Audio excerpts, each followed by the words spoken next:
మన ప్రభువును రక్షకుడైన యేసుక్రీస్తు శ్రేష్టమైన నామంలో ఈ గృహ కుడికుడు వచ్చి మీ అందరికి కూడా నా హృదయపూర్వకంగా తెలియజేస్తున్నాను. దేవుడు మీ అందరినీ ఆశీర్వదించును గాక. ఆమేన్. కొంచెం బిగ్గరగా చెప్పండి. Right, very good. ఎంత బిగ్గరగా చెప్తే అన్ని ముక్కలు ఎక్కువ పడతాయి. స్తోత్రం. అది చూసావా మావాడు ఎట్ట చెప్పాడు. ఎస్తేరు గ్రంథం 4వ అధ్యాయము 10వ వచనము 16వ వచనము 2 వచనాలు చదువుకుందాం.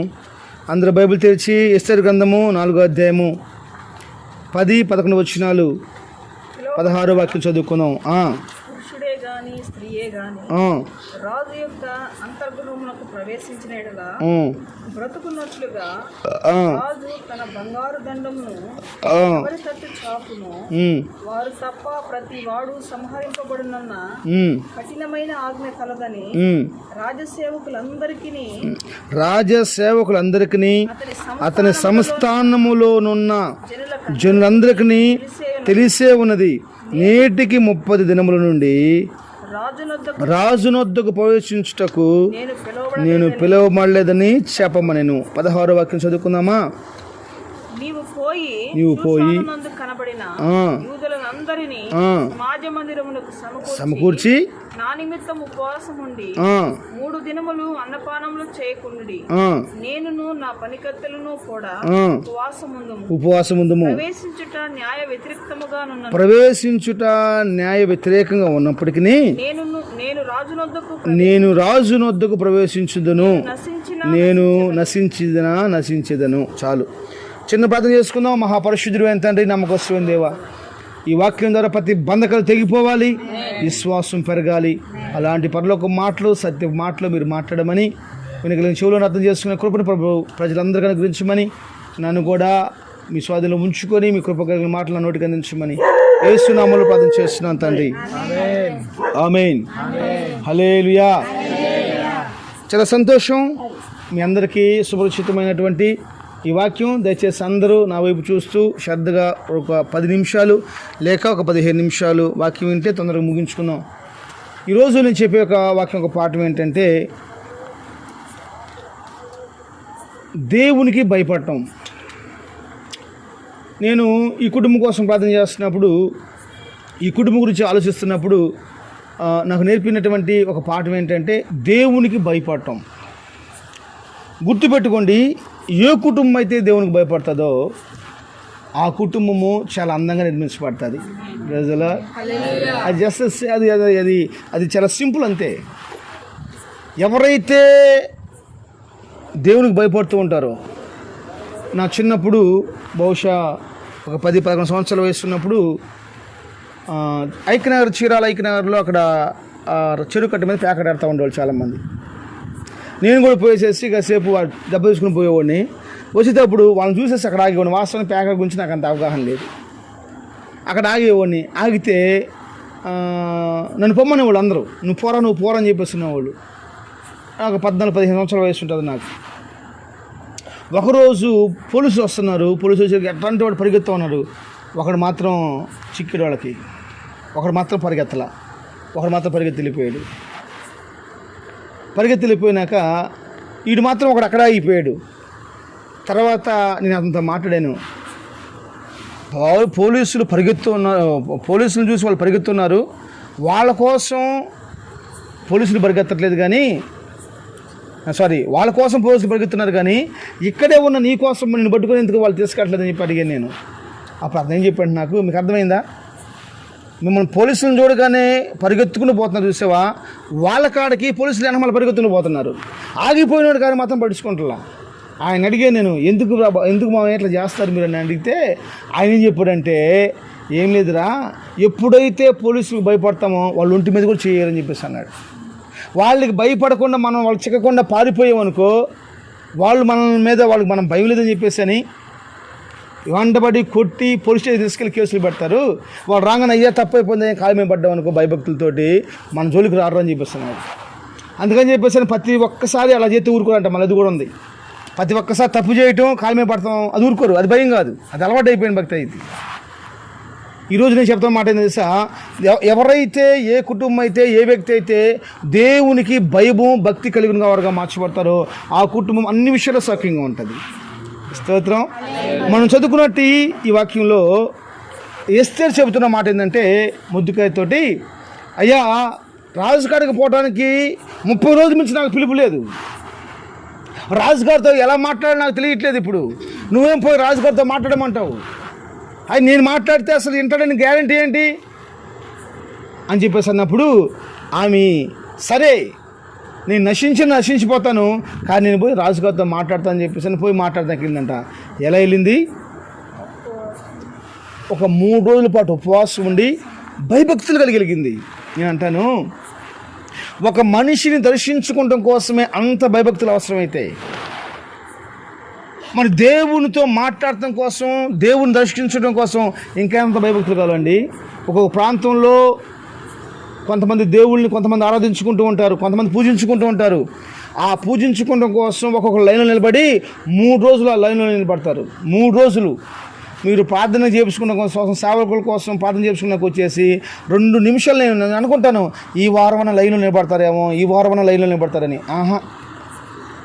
నేను రోజు అనుకుంటాను, సిగ్గు లేకుండా చెప్తున్నాను. ఈరోజు ఆదివారం ప్రార్థన అయిపోగానే వరుస నిలబడి వచ్చి ప్రార్థన చేసుకుంటారేమో. క్రమం అనేది మనకు అక్కడ ఉండదు. హిందూ చూడండి, మీరు చూడండి ఎలా ఉంటుందో, ఆ భయము, ఆ భక్తి ఎలా ఉంటుందో చూడండి. ఒక ఆత్మీయమైన సహవాసంలో బైబిల్ ఏం చెప్పిందంటే, క్రమంగా కూర్చోబెట్టారంట వాళ్ళు. ఎవరు? శిష్యులు. ఎవరిని? ప్రజల్ని. 5,000 మందిని పచ్చిక ప్లేస్లో క్రమంగా ఎంతమంది ఎలా పెట్టారు? ఎలా కూర్చోబెట్టారు? ఎంతమంది కూర్చోబెట్టారు? వరుసగా ఎంతమంది కూర్చోబెట్టారు? మా భోజనాలు చేస్తున్నారు కదా, చెప్పండి మా. అదే వచ్చింది ఇక్కడ లిస్టు. 50 మంది గాను 100 మంది గాను చక్కగా కూర్చోబెట్టారంట. ఆరాధ్యం మీరు చదువుకుని ఇంటికి వెళ్ళిన యోహాను సువార్తలో 50 మంది గాను 100 మంది గాను పచ్చిక ప్లేస్లో నిలబెట్టారంటమ్మా. ఎంత క్రమం చూడండి. అందుకనే బైబిల్ క్లాస్ అని చెప్తారంటే ఆ క్రమం అక్కడ ఉంది కాబట్టి అద్భుతం జరిగిందంట. స్తోత్రం. 5 రొట్టెలు 2 చేపలు ప్రపంచంలోనే మార్కెల్ అద్భుతం అనమాట. అది 4 సువార్తల్లో ఈ మ్యాటర్ గురించే 4 రాస్తారు, ఇంకెవరు రాయరు. చాలా అద్భుతాలు జరిగినాయి. ఒకరికొకరు సంబంధం లేకుండా రాయరు వాళ్ళు. ఇది మాత్రం ఎందుకు చేస్తారు తెలుసా? అక్కడ క్రమం ఉంది, ఒక బాధ్యత ఉంది. ప్రజలా నేను చెప్తున్న మాట ఏం చేస్తా, ఏ కుటుంబం అయితే దేవుని యందు భయభక్తులు కలిగిన వారికి మార్చబడతారో ఆ కుటుంబము ఘనపరచబడిద్ది. నీకు దేవుడు అంటే భయమేనా? అయ్యో అందుకనే ఆదివారం ప్రార్థనకి వెళ్తున్నాను, ఉపవాసం ఉంటున్నాను, శుక్రవారం రోజు తలకు పోసుకుంటున్నాను. ఏమ్మా దేవుడు అంటే భయమే నీకు? జాగ్రత్త. దేవునికి ఈరోజు నువ్వు భయపడకపోతే ఆయన చూసి వణికే రోజు ఒకటి వచ్చింది. ఆయన చూసి వణికే రోజు వచ్చింది. ఇప్పుడు ఆరాధన ఉంది, నన్ను చూస్తే అసలు భయం ఏమి ఉండదు. ఎందుకు? రోజు నాతో అంటుకట్టబడిపోయింది కాబట్టి. నాతో మాట్లాడతాను భయపడదు. బయటికి వెళ్ళినప్పుడు కొంతమంది పెద్దోళ్ళు కూడా నాతో ఆలోచిస్తారు. నేను మీటింగ్ వెళ్ళాను ఆ ఊరు, వాళ్ళు వచ్చి మాట్లాడతారని కూడా ఆలోచిస్తున్నారు. నాతోటి దూరం గురించి మాట్లాడుతున్నారు. అయ్యమ్మాయిలా కాదు, 1,00,000 మంది ఉన్నాక నాతో వచ్చింది. ఎందుకంటే ప్రతిరోజు నాకు అయ్యమ్మకున్న బంధము ఏమైపోయింది, అంత స్వతంత్రం తీసుకొచ్చేసింది. దేవునికి భయపడుతున్నావా? ఈ మధ్యకాలంలో నేను ఎక్కువ ప్రయాణం చేస్తున్నాను కాబట్టి ట్రైన్ కోసం 2 గంటలు 3 గంటలు స్టేషన్లో వెయిట్ చేయాల్సి వస్తుంది. ట్రైన్ కోసం, ప్రార్థనకి వెళ్ళడం కోసం మీరు ఎప్పుడు ప్రిపేర్ అవుతున్నారు? మీరు ఆలోచించుకోండి. ప్రార్థనకి 10 నిమిషాలు ముందే రావాలి. అదే దేవునికి భయపడటం. అది ఏ ప్రార్థన అయినా సరే, అది నేనే సేవకులైనా విశ్వాసం ఏదైనా కావచ్చు, ఒక ప్రార్థన జరుగుతున్నప్పుడు అసలు మనం వారక్రమాలకి రాము. ఇక దేవునికి ఏం భయపడతాం మనం? నీ సహవాసంలో అక్కడ డ్రమ్ము మోగుతున్నప్పుడు, పాట పాడుతున్నప్పుడు, వాక్యం చెప్తున్నప్పుడు, అభిషేకం నింపబడుతున్నప్పుడు, స్తోత్రాలు చెప్తున్నప్పుడు అక్కడ మాటలో నీ గుండెలో మంటను పుట్టించొద్దా? నీ గుండెలో ఒక వైరాన్ని పుట్టించొద్దా?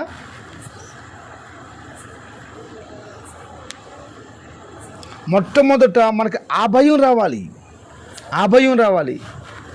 రేపొద్దున నా పైన పుస్తకాలు రాస్తారు. ఏమని చెప్పండి? మేము మా సహోదరి ప్రార్థన పెట్టుకోక మేము రైడ్ అయ్యి వస్తున్నాం, మమ్మల్ని తీసుకెళ్ళకుండా వెళ్ళిపోయారు కారులో వాళ్ళు. అప్పటికే 7 గంటలు అయిపోయా. ఇక వాళ్ళ కోసం కూర్చుంటే ఇక్కడ భోజనాలు ఆరిపోయి ఉంటాయి. ఇంకా ఇప్పుడు వచ్చేవాళ్ళం. ఇంకా అరే సేవకులు 6:45కి పోదామని చెప్పేసి అన్నారే, మనం 6:30కి పోయి కూర్చొని కాసేపు ప్రార్థన చేసుకుని కుటుంబం కోసం స్తోత్రాలు చెప్పేసేసి మనం బయలుదేరితే అంత అభిషేకం వచ్చింది, ఈ ప్రాంతానికి అంత దీవెన వచ్చింది. ఏమీ లేదు. ఎవరి కోసం అక్కడంట? మేమంటే అంత లెక్కలేదా? మేమేందుకు పనికి వస్తాంలే మీకు? మేము పనికి రావాలి. మాకెందుకండి? దేవుని యందు నువ్వు భయభక్తులు కలిగి ఉంటే దేవుని కోసం పరిగెత్తుకుంటూ వస్తావు. దేవుని ఎక్కడ ప్రేమిస్తున్నావు? దేవుని ఎక్కడ ప్రేమిస్తున్నారమ్మా? దేవుని నమ్ముకున్న వాళ్ళు దేవుని ప్రేమించట్లే ఈరోజు, దేవునికి భయపడలే ఈరోజు. అన్ని చెల్లు వణికిపోతూ ఉన్నారు. చదవండి యోనా గ్రంథం 1వ అధ్యాయము.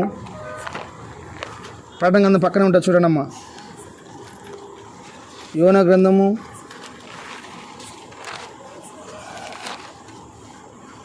1వ అధ్యాయము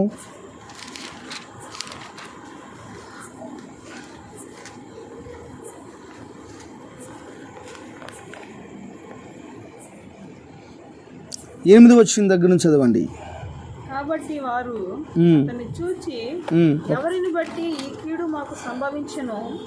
నీ వ్యాపారం ఏమిటో, నీవెక్కడి నుండి వచ్చితివో, నీ దేశమేదో, నీ జనమేదో, ఈ సంగతి అంతయు మాకు తెలియజేయమనగా అతడు వారితో ఇట్లనెను, నేను హెబ్రీయుడను, సముద్రమునకును భూమికిని సృష్టికర్త అయి ఆకాశమందుండు దేవుడైన యెహోవా యందు నేను భయభక్తులు గలవాడనై ఉన్నాను.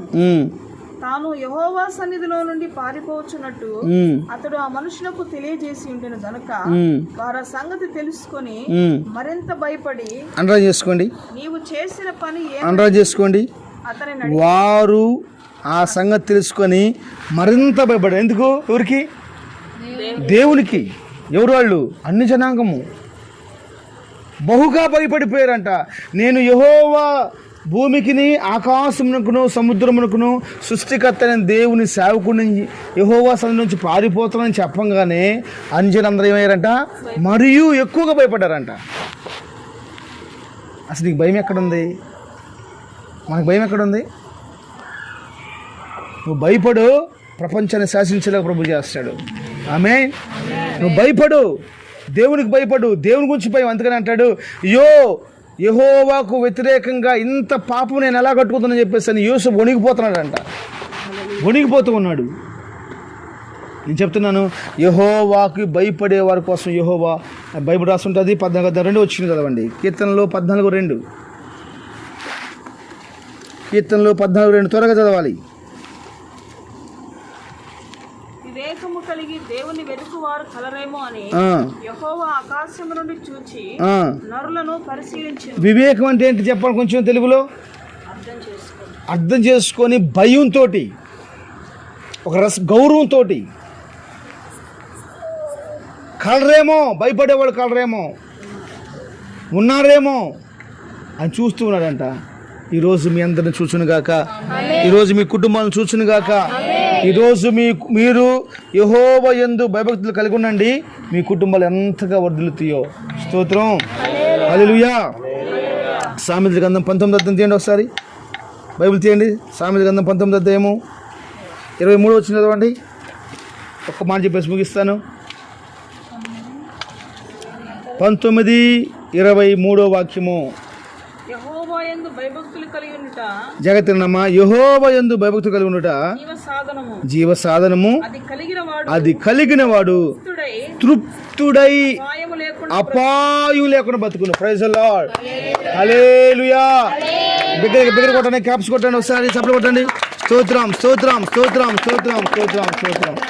యెహోవా యందు, మీరు అండర్లైన్ చేసుకున్న తర్వాత బైబిల్లో, యెహోవా యందు భయభక్తులు కలిగిన వాడు అది జీవ సాధనం. అంటే ఏంటో బ్రతకటానికి ఒక సాధనం. ఇప్పుడు ఏంటి? క్రికెట్ ఆడాలి ఒక సాధనం, రన్నింగ్ చేయాలి ఒక సాధనం, పని నేర్చుకోవాలి ఒక సాధనం. అలాగనే దేవుని యందు భయభక్తులు కలగటం కనుక నేర్చుకుంటే ఒక సాధనం.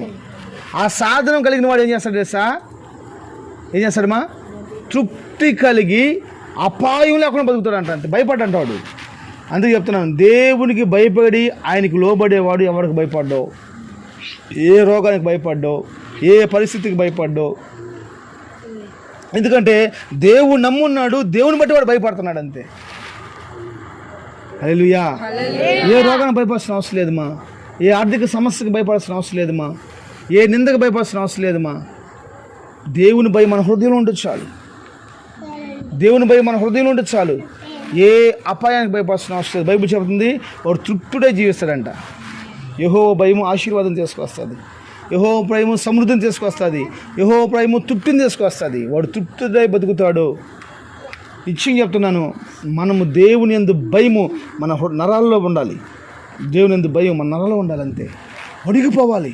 ఆయన మాట అంటే వణిగిపోవాలి, ఆయన సేవ అంటే వణిగిపోవాలి, ఆయన పరిచర్య అంటే వణిగిపోవాలి, మందిరానికి వెళ్ళటం అంటే వణిగిపోవాలి. ఇప్పుడు మందిరానికి వెళ్ళటం ఒక ప్యాషన్ అయిపోయింది. అంతే, మందిరం టైం అయిపోతూనే ఉంటుంది. వీళ్ళు రెడీ అయ్యి పైనుంచి కిందకి మొత్తం సెట్ అయినాకే వెళ్తారు. బైబిల్ తీసుకొని మొత్తం సెట్ అవ్వాలి. చీరకి జాకెట్కి సెట్ అవ్వాలి, జాకెట్కి లంగాకి సెట్ అవ్వాలి, లంగాకి చీరకి జాకెట్కి హ్యాండ్ కర్చీఫ్కి సెట్ అవ్వాలి, చీరకి జాకెట్కి లంగాకి హ్యాండ్ కర్చీఫ్కి చెవులకి సెట్ అవ్వాలి, చీరకి జాకెట్కి లంగాకి హ్యాండ్ కర్చీఫ్కి చెవులకి సెట్ అవ్వాలి, ముక్కు కూడా సెట్ అవ్వాలి. చీరకి జాకెట్కి చెవులకి ముక్కుకి చెప్పులు కూడా సెట్ అవ్వాలి. అప్పుడు అప్పుడు అప్పుడు అప్పుడు అప్పుడు అట్లా సెట్ అయితే కానీ అప్పుడు పోయి ప్రార్థనలో కూర్చుంటే అప్పుడు వాళ్ళకి ఓకే, అప్పుడు ఓకే. ఎవరు చూడాలి? అది ఎవరు చూడాలమ్మా? మనుషులు చూపించుకుంటావా? నిన్ను దేవుని చూపించుకుంటావా? అయ్యా ఏసయ్యా నేను వచ్చానయ్యా, అయ్యా అంతకంటే ముందు నేను వచ్చానయ్యా, అదే వెరీ గుడ్. చిన్నప్పుడు ట్యూషన్ చెప్తారు, మాకు ట్యూషన్ చెప్తారు. అసలు పరిగెత్తితే నిక్కలు కూడా ఊడిపోయాయి మాకు తెలియదు. ఎందుకంటే ఫస్ట్ పోయిన వాళ్ళకి స్టారు, రెండో పోయినోడు చొక్కా. ఫస్ట్ పోతే చేతి మీద రాస్తుంది అంతే. అసలు దీనికి పెట్టుకొని పడుకుంటాం అంతే. నైటు పొద్దున్నే స్కూల్కి అందరూ చూపిస్తాం, తానం కూడా చేయంగా అందరూ చూపిస్తాం, ఇదే అని చెప్పిస్తాను. నిన్న స్కూల్కి ట్యూషన్కి పరిగెత్తుకుంటూ వెళ్ళిపోయాను. ఫస్ట్ వచ్చినందుకు ఏం చేశారు? స్టార్ వేసారు. సెకండ్ పోయినందుకు చొక్క వేసారు. ఒక వైరాగ్యం, ఒక మంట. అయ్యా ఏసయ్యా నేను వచ్చానయ్యా, అయ్యా నేను వచ్చానయ్యా, నీ మందిరానికి నేను వచ్చానయ్యా, పందులోడు వచ్చానయ్యా. దమ్మెక్కడుంది చెప్పుకుంటానికి? నీకు దమ్మెక్కడుందమ్మా? అక్కడ కూర్చున్న అందరూ దొంగలే.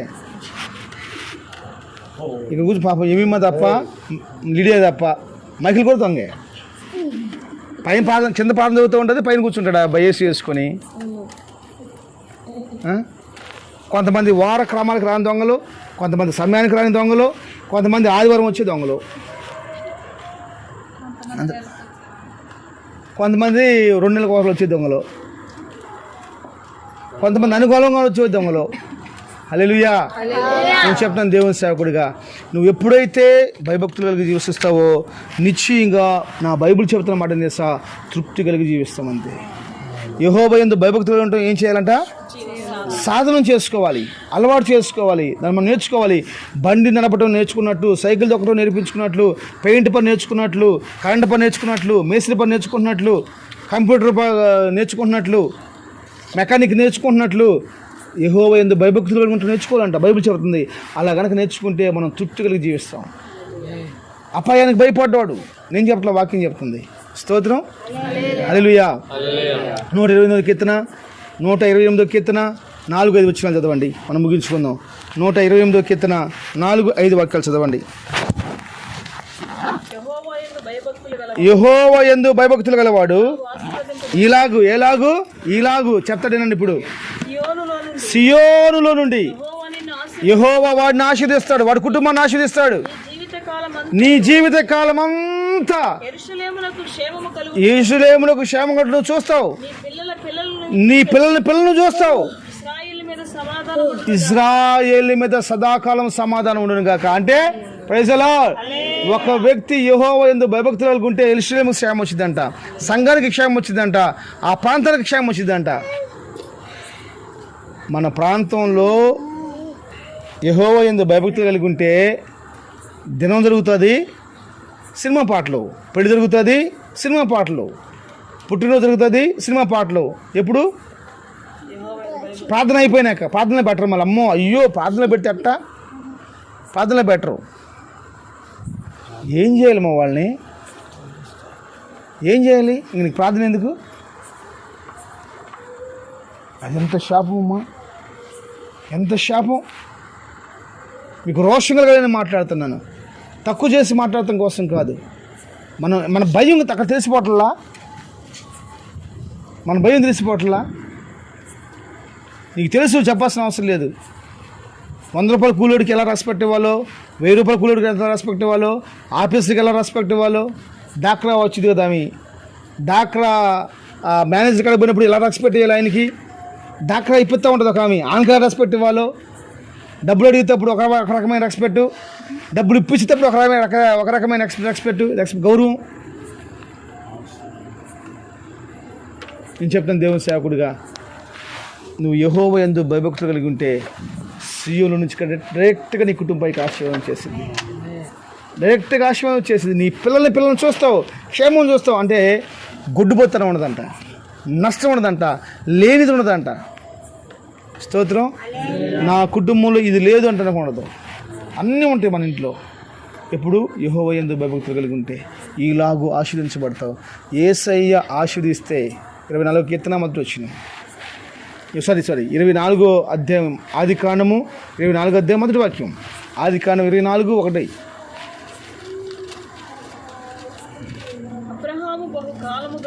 అబ్రహాము బహుకాలం గడిచిన వృద్ధుడై ఉన్నాడు.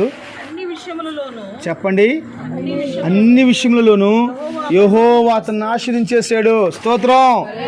ఇంటి విషయంలో ఆశీర్వదించేశాడు, కారు విషయంలో ఆశీర్వదించేశాడు, ఆరోగ్య విషయంలో ఆశీర్వదించేశాడు, ఆత్మీయతలు ఆశీర్వదించేశాడు, భక్తి జీవితంలో ఆశీర్వదించేశాడు, పిల్లల విషయంలో ఆశీర్వదించేశాడు, పెళ్లి విషయంలో ఆశీర్వదించేశాడు, ఉద్యోగ విషయాలు ఆశీర్వదించేశాడు, అన్ని విషయాలు ఆశీర్వదించేశాడు. అంతే. ఆశీర్వదించడానికి అసలు ఇక్కడేం లేదు. అన్ని ప్రైజ్ ద లార్డ్, హల్లెలూయా. నా ప్రతి కార్యమును సఫలము చేసే నా యేసయ్యా, నా ప్రతి కార్యమును